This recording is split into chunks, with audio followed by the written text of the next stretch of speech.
So let me get this straight. We all play VR. We all have a VR headset. Well, most of us do, I should say.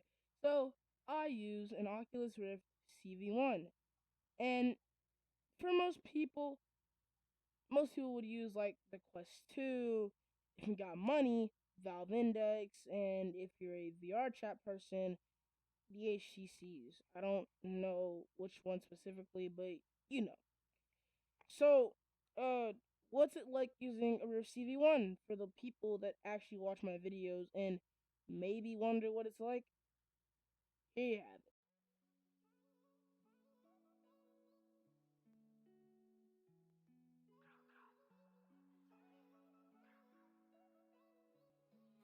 Here you have it. The first thing I should say is it's cheap and it's reliable.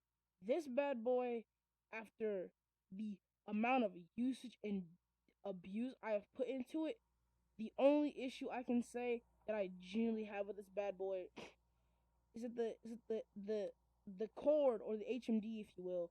It has a failure where if I look the wrong way or if I move the wrong way, it will black out and come back, which is surprising for a headset like this. But my Quest 2, only 6 months of really good usage, but I took really good care of it. It already had drift, and my other Quest 2 has a broken lens. Like the lens literally deep fried itself. If that sounds familiar to you, you know you know. But my lens literally deep fried itself. That's great. So yeah. Pricing range. It ranges from eBay being like what? I don't know, $100, $300, $400 to Amazon making a thing 800. I don't know. But it's cheap depending on where you get it from. For the most part, it's cheap and it's reliable. You should get one if you have a PC. Specs. You don't need the voice crack. Oh my god, you don't need a powerful PC to run this old hunk of junk here. You really can just use the minimum, a GTX 970. But if you have some god tier gaming PC, this thing works perfectly fine. I'm using a GTX 1650 Super, because why not? It runs pretty well, you know. I'd say I don't really have any problems. I do have this one issue that I will get into in just a second, but overall, it is pretty good. Problems and like flaws. So one for one here. The I have this little error. I don't know if it happens to any other CV1 user. I think it just might be me, but it doesn't happen as much as it used to. But like every now and then, I have an entire free where it'll shut down and freeze everything. My entire computer will shut down everything, like my keyboard, my mouse, everything will just get disabled. Like my headset will break my entire PC. Either A, having to wait for it to come back, or B, having to hard restart my PC, which is not fun. That's not fun. Overall, it's a pretty good headset though.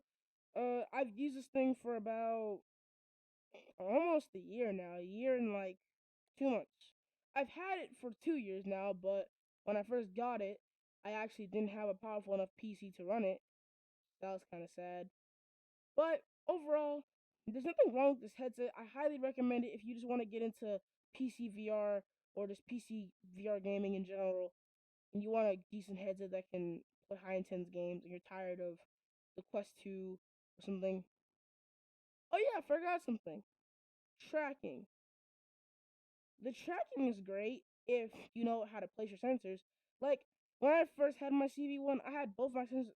I had both of my sensors in front of me, but now that I've rearranged my entire room, I now have one in front of me and I have one behind me, meaning I can spin.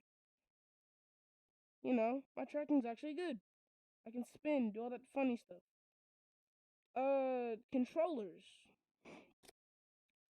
These bad boys are demons. I'm actually surprised how little to no damage these things have. I've dropped my Quest 2 controllers damn near enough times, and it it's surprisingly the Quest 2 controllers are brutally beaten. Rest in peace on their soul. But these bad boys are titans. I have body slammed, dropped, flung damn near done anything you can possibly think of with these, and they're still working perfectly fine. So, out of the most part, the CV1's a great headset. Final reminders: the CV1 is a great headset. You should buy it if you are just looking into getting a decent headset. Pricing range is good.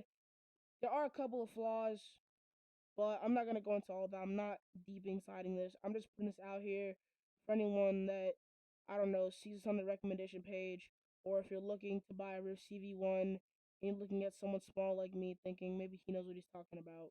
Blah blah blah. For the most part, this is a good headset. And what I'll do is I'll update you guys in like a year's time, and we'll see what's changed from what I'm dealing with now to future problems. And for the most part, the CV1 is a great headset, and I highly recommend it. Yeah, it's a short video. I'm out.